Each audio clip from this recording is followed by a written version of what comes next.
Welcome to सिद्धि यात्रा story part 199। जय माँ काली जय माँ तारा, आप सबका भला हो। आप लोगों ने कई दिनों से नोटिस किया होगा कि मेरे वीडियोस थोड़ा लेट आ रहे हैं, कम आ रहे हैं। इसलिए आ रहे हैं क्योंकि तबीयत थोड़ी सही नहीं थी और अभी भी नहीं सही है काफ़ी। और धीरे धीरे कर मैं अपनी बॉडी को रिकवर कर रहा हूँ। मैं बहुत ही ज़्यादा अंडरवेट हो गया था। आजकल मैं भोजन करने की कोशिश करता हूँ ज़बरदस्ती। मुझे भूख नहीं लगती है फिर भी ज़बरदस्ती मैं भोजन करता हूँ। एक ही टाइम मैं भोजन करता हूँ और मैं कोशिश करता हूँ कि एक टाइम मैं भोजन कर अपना कुछ वेट गेन कर लूँ, क्योंकि मैं पहले 96 केजीज़ का था, अब 65 केजीज़ का हो गया। पर तबीयत बहुत ज़बरदस्त ख़राब हो रही है, वॉमिटिंग होने लगी है और ऐसा लगता है कि पीठ पे मेरे कोई चढ़ गया है और रीढ़ की हड्डी में मेरे दर्द कर रहा है बहुत बुरी तरीके से। और ऐसा लगता है जैसे किसी ने मुझे बांध रखा है, मेरे हाथ पाँव मतलब बुरी तरीके से स्ट्रगल करते हुए। और ऐसा मुझे अब कम से कम नहीं तो 1 महीने से हो रहा है। जब से मैं अपने आप को रिचार्ज करने की कोशिश कर रहा हूँ, ज़्यादा ध्यान करने से, ज़्यादा जाप करने से दिमाग जो है वो बहुत ही ज़्यादा आध्यात्म की तरफ और उनकी एनर्जीज़ की तरफ चला जाता है। हमको क्या करना चाहिए? इतना अधिक कोई भी चीज़ नहीं करें कि हमें नुकसान करने लगे। हमें हमेशा बैलेंस बना कर रखना चाहिए। अब ध्यान ज़्यादा करने से आपको कई मज़ेदार चीज़ें भी होती हैं, जैसे कि आप एस्ट्रो ट्रैवल कर लेते हैं, आपका आभास शक्ति तेज़ हो जाता है। पर अच्छे के साथ हमेशा कुछ ना कुछ बुरा भी मिलता ज़रूर है। तो अच्छा ये है कि आपको मज़ा आता है, आप ईश्वर के और निकट आ जाते हैं। आपको ध्यान में कई ऐसी चीज़ें दिखती हैं जो दूसरों को नहीं दिखती हैं। पूरा वीडियो की तरह दिख जाता है कई बार आभास हो जाता है। लेकिन उसके विपरीत जब ये शक्ति आपके अंदर काम कर रही होती है तो फिर ये आपका खाने की तरफ से मोह भंग करने लगती है कि आपको खाना अच्छा ही नहीं लगता, आपको कहीं जाना अच्छा नहीं लगता, ज़्यादा बात करना अच्छा नहीं लगता है, शांत रहना अच्छा लगता है। अब हर चीज़ में आपको आनंद आता है। ध्यान करने का यही तो लाभ है ना, कि जब ध्यान की आप परम अवस्था में पहुंचते हैं तो फिर आपको इसमें आनंद आने लगता है। जब भी आप ध्यान करते हैं आप दुनियादारी से, दुनिया के कष्टों से और भी जो प्रॉब्लम्स हो रही हैं आपके आसपास, उससे आप दूर हो जाते हैं। तो ध्यान का ये कमाल होता है। अब इतनी तबीयत ख़राब है, क्यों तबीयत ख़राब है? जो सच बात है वो ये है कि हीलिंग की वजह से तबीयत ख़राब हो जाती है लोगों की। जो लोग हीलर होते हैं बाय बर्थ या बाय सोल, जो हीलिंग का काम पिछले जन्म में भी कर रहे होते हैं और इस समय भी कर रहे होते हैं, मतलब दूसरों के कष्ट और पाप काटने की शक्ति इज़ वॉट हीलिंग। किसी को आशीर्वाद देना और श्राप देना इज़ वॉट हीलिंग। यही शक्ति होती है।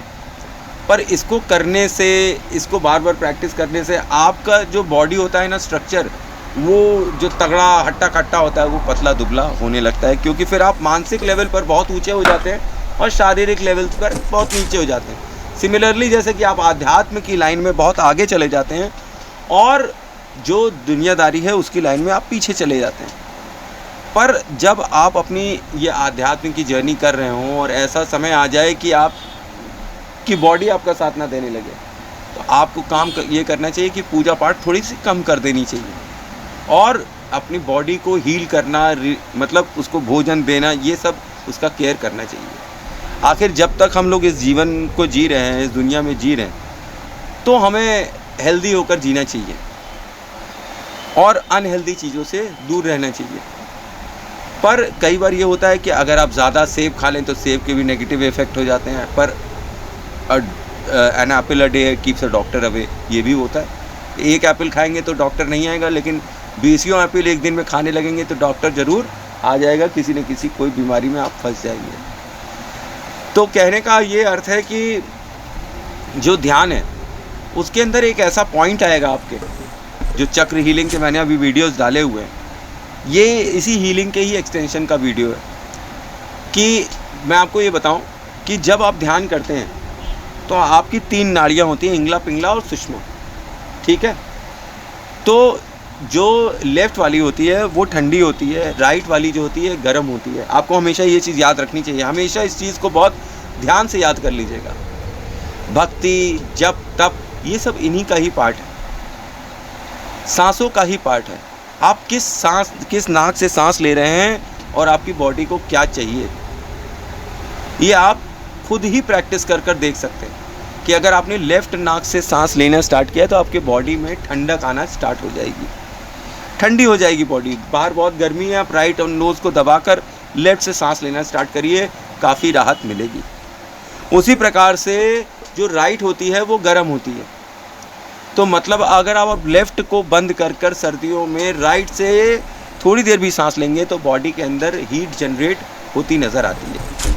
पर सांस लेने का और ध्यान करने का जो सबसे बेस्ट तरीका है वो है सूक्ष्म, मतलब कि आप अपनी दोनों ही नाड़ियों से एक साथ बिना रोक टोक सांस लीजिए अंदर और सांस छोड़िए बाहर। तो जब आप दोनों ही नॉस्ट्रिल से अपनी सांस अंदर और बाहर करते हैं, उस पर आप ध्यान लगाइए कि वो सांस कैसे अंदर आ रही है और फिर वो सांस कैसे बाहर जा रही है। अब इसको प्रैक्टिस करने के बाद आपके जब मतलब आप इसके अंदर अच्छे से निपुण हो जाएं, तो आप एक बात समझिए कि फिर आप अपने मानसिक लेवल पर भी अपने आप को हिप्नोटाइज कर सकते हैं कि जो सांस अंदर और बाहर है, that is what tick tock tick tock tick tock, जो हिप्नोसिस में होती है, जो वो पेंडुलम यूज़ करते हैं, वही जो है ये सेम की सेम चीज़ जो है वो इसमें भी दिखाई पड़ती है, सांसों में भी।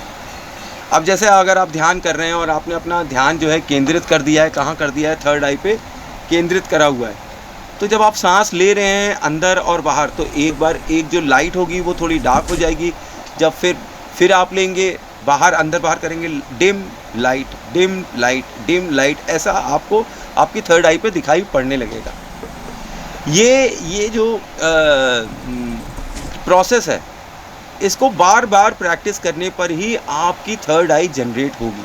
और चक्रा जो आपको मैंने बताए हुए हैं, यम लम शम है ना, तो ये सब जो आप रेगुलर प्रैक्टिस करेंगे तभी आपकी थर्ड आई खुल सकती है। इससे क्या होगा, आपका इंट्यूशन का पावर बढ़ जाएगा, आपको टेलीकाइनेसिस की पावर मिल सकती है। फिर आपको श्राप और वरदान देने की भी शक्ति यहाँ मिलती दिखाई पड़ जाएगी कि आप श्राप भी दे सकते हैं और वरदान भी दे सकते हैं, और वो सत्य हो जाते हैं। और आपको एस्ट्रो ट्रैवल की भी पावर मिल सकती है इससे, कि आप अपने घर में बैठे बैठे दूसरों के घरों में घूम फिर कर वापस आ जाएं, या दूसरों के साथ इंटरैक्शन कर लें वो जो भी कर रहे हैं। अब ये आप समझिए, ये टेलीकाइनेसिस की पावर एडवांस लेवल पर आती है लोगों के, जिन्होंने काफ़ी ध्यान कर रखा हो, ठीक। लेकिन मैंने अब इसीलिए मैं YouTube पे आया कि मुझे ये पता चले कि और लोग कैसे कैसे एक्सपीरियंस करते हैं। तो मैंने ये डिस्कवर किया कि केवल मैं ही नहीं, और भी लोग हैं जिन्होंने अभी इतना जाप नहीं किया होगा, लेकिन उनकी थर्ड आई पहले से ही जागृत है। तो वो इतने इंट्यूटिव हैं कि मैं ध्यान लगाता हूँ तो वो मेरे साथ आ जाते हैं और वो बता देते हैं कि मेरे साथ कौन था कौन नहीं था। ऐसी एक बच्ची अपने बीच में है, एक नहीं कई भी बच्चे हैं जो अपने बीच में यहाँ चैनल पर हैं। उन्होंने मुझे कल बताया कि गुरुजी हम लोगों को सपने में आप आए और एक औरत के साथ आप आए। उसका मैं विवरण बाद में बताऊंगा कि क्या बात हुई थी। फ़िलहाल हम लोग यहाँ पर कंसंट्रेट करते हैं किस पे, चक्रा हीलिंग पे, कि हीलिंग करने के लिए आपको सांसों का साथ बहुत ज़रूरी है। लेफ़्ट कोल्ड है, राइट हॉट है, और दोनों सांसों को एक साथ चलाएंगे तो वही योग हो जाएगा सुषुम्ना नाड़ी। तो आई होप आपका मेडिटेशन अच्छा चल रहा होगा। मेरी वीडियोस लेट हो रहे हैं, इसके लिए क्षमा करिएगा, थोड़ी तबीयत ख़राब है। जैसे ही मेरी तबीयत और अच्छी होगी मैं फिर से सबका उसी तरीके से ढेर सारे वीडियोस डालूंगा, इंटरेस्टिंग वीडियोस डालूंगा, स्टोरीज़ डालूंगा।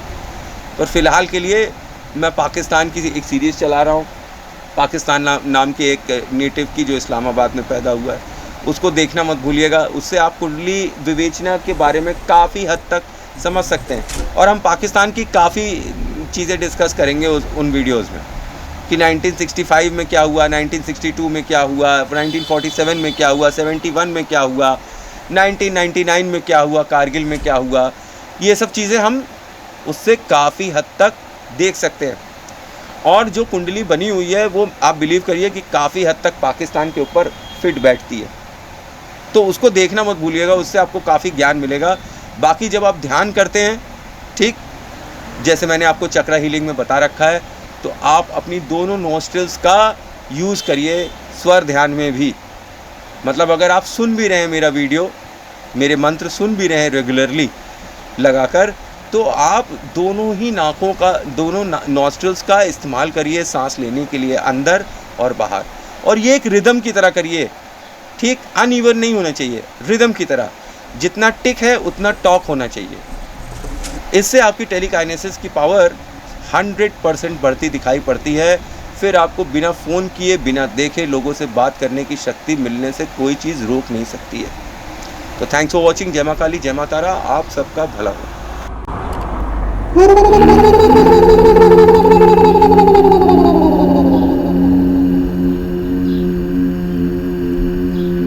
प्रकट हो माँ, प्रकट हो माँ,